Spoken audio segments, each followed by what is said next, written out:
Queridos amigos, bienvenidos a esta nueva entrega de Así Somos en la Universidad Panamericana. Yo soy Jesús Martín Mendoza y me da mucho gusto saludarlos, darles la bienvenida. Y hoy tenemos una charla que estoy seguro que va a ser muy interesante porque vamos a platicar de lo que hoy está de moda.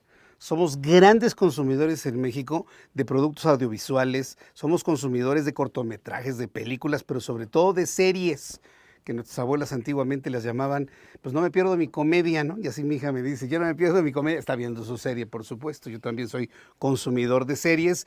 ¿Cómo se pueden hacer de manera eficiente en México y cómo se están preparando los nuevos creadores de este tipo de producto muy consumido en México y en el mundo? Bueno, pues vamos a entrar en materia y me da mucho gusto recibir el día de hoy al doctor Juan Carlos Carrillo. Él es jefe académico de la Maestría en Narrativa y Producción Audiovisual. Bienvenido. Gracias. Gracias, Juan Carlos, por estar aquí. Y nos acompaña Alejandro Lamas, que él es estudiante de esta maestría. Estimado Alejandro, bienvenido, gracias por estar aquí. Bueno, la maestría tiene unas sorpresas que ofrecerle, ¿no? Porque además de ya hacer lo que hace, está evolucionando para convertirse ahora en una maestría en cine y negocios audiovisuales. El título me parece maravilloso porque todo lo que se consume a través de las plataformas, los celulares, las pantallas, que conste que ya no estoy diciendo televisión, ya no estoy diciendo televisión, son un verdadero negocio, Juan Carlos. Y justamente es como un poco el objetivo de esta evolución, como bien dices, ¿no? De la maestría. Si bien tenemos muy claro las bases de dónde viene, ¿no? Narrativa, o sea, aquí al final cualquiera que, como tú mismo, ¿no? Que está en un medio sabe que lo potente es la historia que uno va contando y es lo que funciona. Sin embargo, hemos visto esta necesidad y nos lo han dicho aquí productores que hemos invitado. Así, eso ya va quedando claro, siempre es el reto, siempre hay que invertirle ahí, pero el tema es la industria. O sea, el tema es que en México sí hemos evolucionado y somos un país referente en eso también, y Netflix acaba de anunciar una inversión de $1,000 millones de dólares, ¿no? En México, exclusivamente para contenidos, y hay una carencia de profesionalización en la industria. O sea, hay grandes profesionales, pero no hay quien esté formando profesionales específicamente. Es una gran beta esa, Alejandro. Tú como estudiante, por ejemplo, ¿cómo lo visualizas o cómo visualizas esas oportunidades que abre hoy Netflix, posiblemente otra plataforma en el futuro, y lo que seguramente va a ocurrir, crear nuestro propio ecosistema de creación de productos que sean competitivos con producciones estadounidenses? Me ha tocado ver unas alemanas impresionantes. ¿Cómo lo visualizan ustedes? Algo importante es que va a haber esa inversión de $1,000 millones de dólares para la industria, pero ahorita es para una industria que no existe todavía, ¿no? Entonces, por ejemplo, los estudios Churubusco son unos estudios muy grandes que además llevan mucho tiempo a medias, ¿no? Algunos foros cerrados, las oficinas también algunas cerradas. Entonces, es una industria que durante 10 o 15 años tuvo un crecimiento medio, ¿no? O sea, por ahí de 2009 a la pandemia, fue la popularización de la comedia romántica mexicana, ¿no? Nosotros los nobles, nos aceptan devoluciones. Volvimos ¿no? a ver cine mexicano. Volvimos a ver cine mexicano y la gente iba a ver cine mexicano y se reía. Y es más, tuvimos una industria, un sistema de estrellas latente, ¿no? Eugenio Derbez, Omar Chaparro, Marta de Gareda. ¿Qué pasó?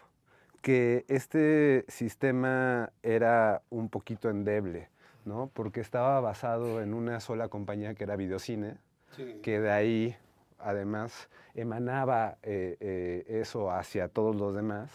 Y cuando llegó la pandemia y las salas se cerraron, lo que pasó fue que el contenido pasó a las plataformas, ¿no? Y lo que pasa con el contenido de las plataformas a las películas en cine es que no son lo mismo, ¿no? No es lo mismo vestirte, ir al cine, comprar tu boleto, ¿no? Hacer una cita con una amiga o una persona, a prender la televisión y ver la película mientras estás chateando, ¿no? Entonces, algo que pasó fue que el cine mexicano se desvalorizó, ¿no?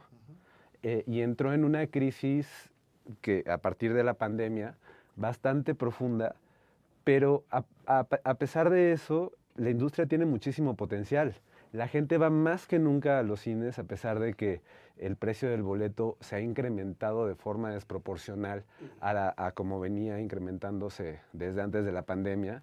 Entonces hay una avidez de ver cine diferente, ¿no? Sí. Están saliendo nuevas películas como Contraataque, ¿no? Que es una película de acción militar mexicana, que en la vida, o sea, nunca en México se produce acción porque es muy cara y además necesitas crews con expertise.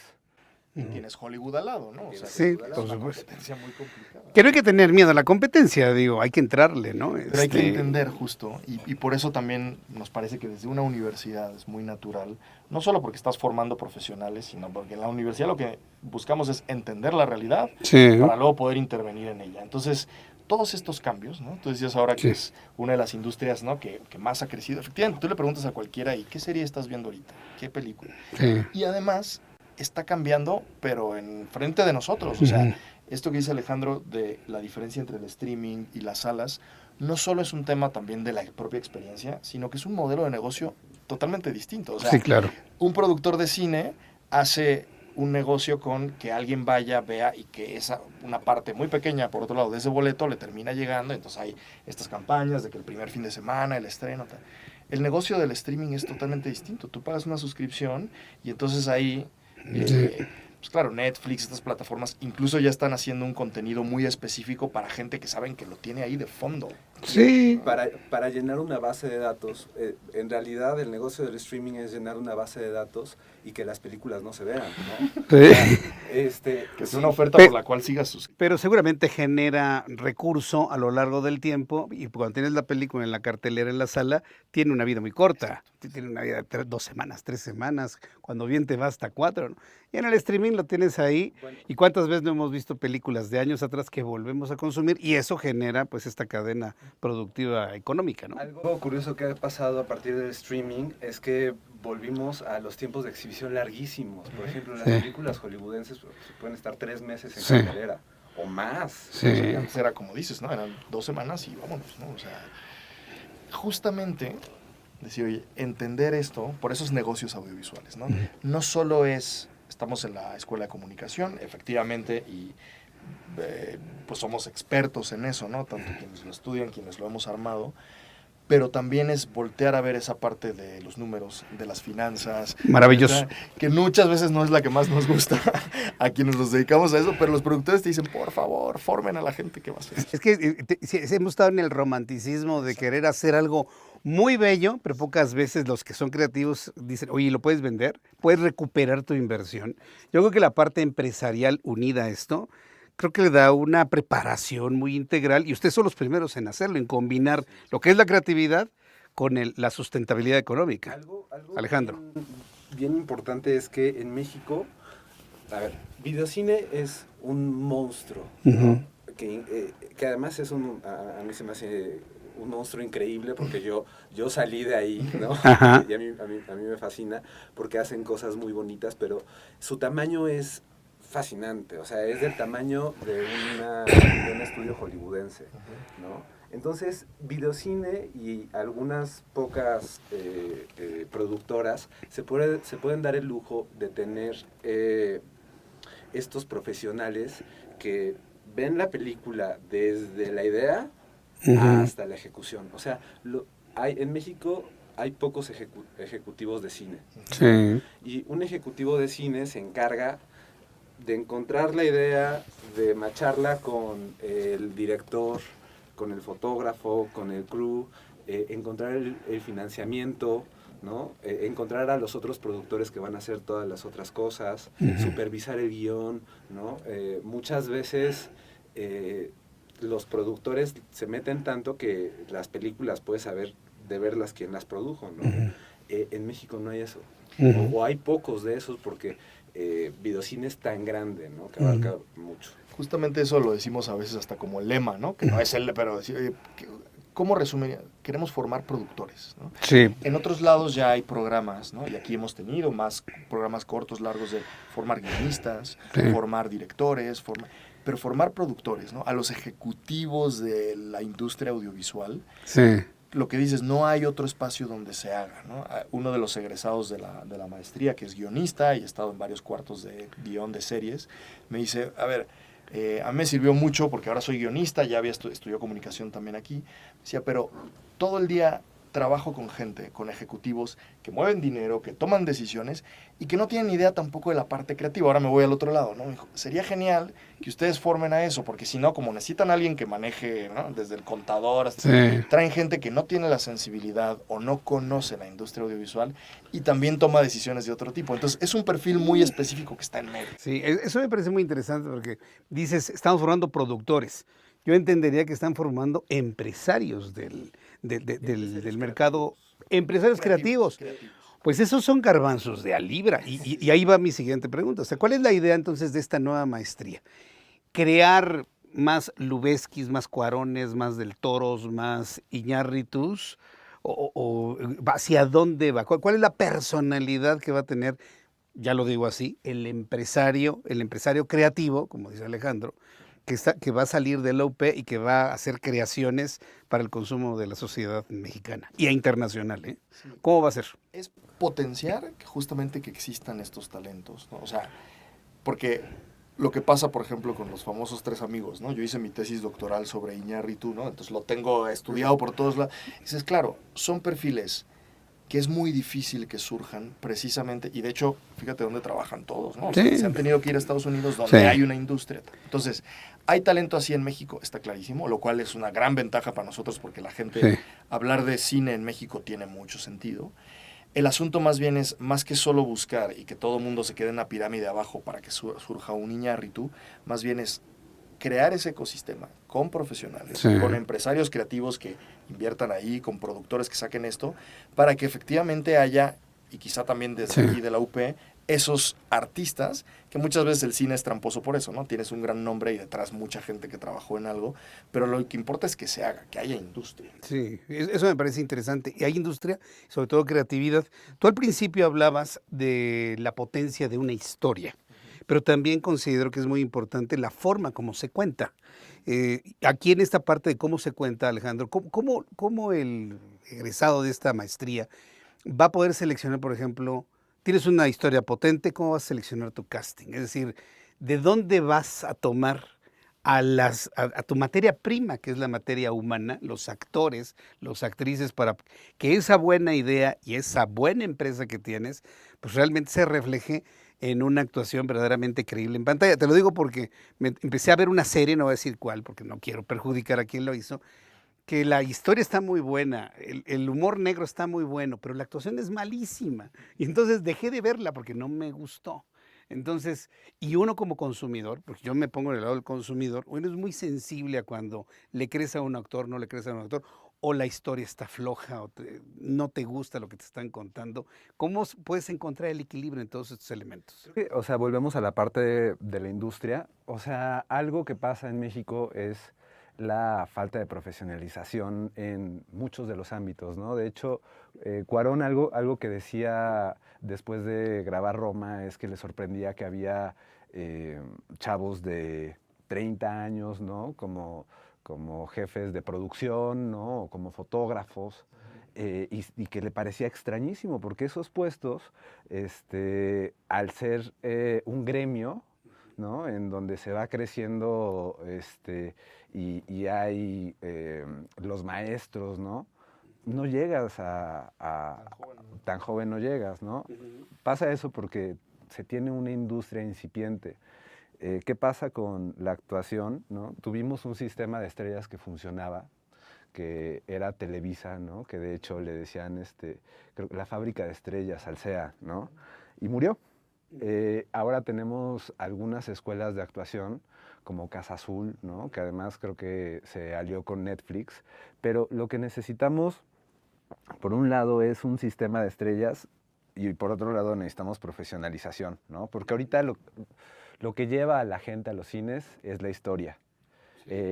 No, en Hollywood, por ejemplo, lo que lleva a la gente a los cines es el casting, ¿no? O sea, ver a Brad Pitt, ver a Angelina Jolie o ver a la nueva actriz, ¿no?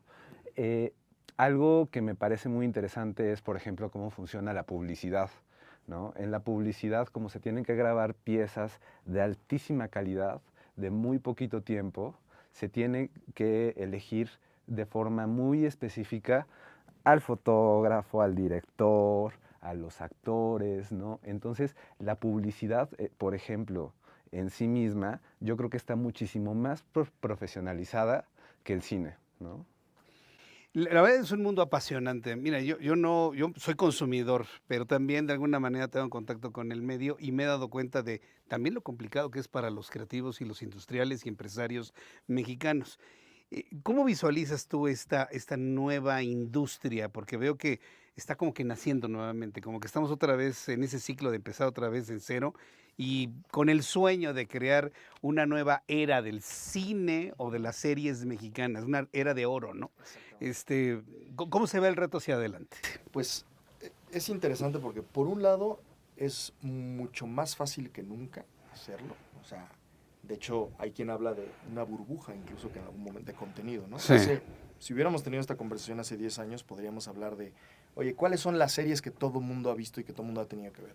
Hoy llega un punto donde no, o sea, tienes que optar porque es tan grande, ¿no? O sea, el universo de series posibles, que más bien vas, se habla mucho de esta me la recomendaron. Entonces, mucho contenido, es mucha oportunidad, pero también es mucha competencia, y es una competencia que se hizo global. O sea, antes sí era muy claro, todavía nos pasa en la televisión abierta, que es muy consumida todavía en México, es decir, oye, pues hay estos 4 o 5 canales con esta programación. El internet, el streaming es pues terreno para todo mundo, y lo saben. Tú ves la programación de Netflix y no es, por supuesto, ni exclusivamente estadounidense. De hecho, la Es a lo mejor el estrategia... calamar, tienes el sí, sí. La estrategia de Netflix es hacer contenido de forma global, o sea, en Corea, en México, pero que se vea de forma global también. Sí, Entonces, se ve en todos lados, el problema es dónde se hace sí, y qué hacemos aquí. sí. Es bien interesante esta noticia de Netflix, ¿no? De los famosos 1,000 millones, que además el gobierno la aprovechó mucho. ¿Por qué? Porque decir, oye, Netflix está diciendo, quiero que en México sí se haga. Sí. Y nosotros lo que estamos diciendo es perfecto. ¿Y dónde están los profesionales que lo hacen? Por supuesto que están ahí, muchas veces también vienen de otros lados, y por Sí. supuesto eso es muy valioso y se aprende, pero también decir, oye, tenemos que importar a toda la gente que va a hacer esto, o podemos contribuir a formarlos, ya que tenemos también esta industria propia, que sí es incipiente o que se está renovando, pero que también la comparas con otros países y dices, Sí. oye, es envidiable lo que tenemos aquí. Te quisiera preguntar ya, y para ir descendiendo y terminando nuestra charla el día de hoy, lo que significan los retos, pero sobre todo en función del tiempo, porque con lo que nos ha platicado Alejandro y nos has platicado tú, pues se antoja que es un camino como de mucha resistencia, de mucha paciencia y de largo alcance. Pero no sé qué tanto el tiempo pueda ser un enemigo, y les voy a decir por qué. Hoy en la mañana platicaba con mi hijo que está así esperando la segunda temporada de Last of Us, que por cierto es un verdadero fenómeno. Entonces él se ha metido a algunos chats, algunos grupos y demás, donde esperan ciertas soluciones a los problemas que tuvo la primera temporada, ¿sí? La muerte de Joel y todo eso, ¿no? Bueno, ya se encontró con un grupo de personas que dicen, si eso no aparece en la segunda temporada, nosotros lo vamos a hacer. Entonces, la tecnología, la inteligencia artificial, te permite ya tener actores hechos con inteligencia artificial, guiones con inteligencia artificial y poder hacer tus propias series. Entonces esto se va a complicar porque entonces un par de chavos creativos con 2 computadoras o con una te van a armar una serie que le compita a la oficial y entonces vamos a tener una generación de productos impresionante. Yo me quedé pensando en eso y dije, no, esto va a ser una locura, ¿no? Pero ahí te va. Esos 2 chavos creativos van a ser los ejecutivos de cine. Los va a contratar, los tiene que contratar. No contratar, o sea, esa va a ser la gente que va a hacer las películas. O sea, lo que pasa es que la inteligencia artificial, que además de hecho es el tema que Alejandro estamos... está haciendo su tesis sobre la inteligencia artificial aplicada a esto. Qué maravilloso. Lo que pasa con estas herramientas es que han reducido los equipos, ¿no? Cuando yo empecé a trabajar, En publicidad, por ejemplo, estaba el copy, el copy junior, el copy master, o sea, había como 40 personas escribiendo, checando, revisando los textos para que no se les fuera una coma, un punto, nada. Y ahorita hay uno, ¿no? Que es el que lo escribe, lo revisa con ChatGPT, ¿no? Y vámonos. Y es una tecnología que se ha adoptado en todas las industrias por igual. Los médicos, los biólogos, los matemáticos, los científicos, porque lo que gasta es electricidad y no tiempo intelectual humano, ¿no? Entonces, ¿qué es lo que está pasando y va a pasar? Que antes, por ejemplo, la postproducción era carísima. Era lo más caro y además se necesitaban artistas de VFX y eran artistas muy caros porque necesitaban saber modelar en tercera dimensión y saber acerca de texturas, ¿no? Por ejemplo, cuando con la animación, ¿no? De cómo se mueve el pelo y hacer simulaciones matemáticas, una cosa loca. Ahora lo hace la inteligencia artificial.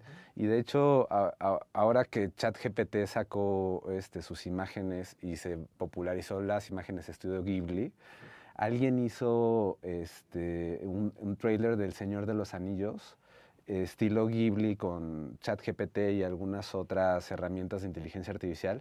Le costó $300, se tardó 10 horas y parece un... ¿Profesional? Pero completamente profesional. Ya me ha tocado ver series modificadas, finales modificados con inteligencia artificial, hechos en una recámara con unos cuantos dólares. ¿Eso no sería una competencia para el profesional empresario que está surgiendo de una carrera como esta? Tiene que asumirlo. Hay que enseñárselo. De hecho, es una de las materias que tenemos, ¿no? Inteligencia artificial aplicada a la creatividad. Correcto. Digamos, también tiene un nombre amplio porque esto va evolucionando muy rápido, porque hay que entrarle, porque ya es algo que está, ¿no?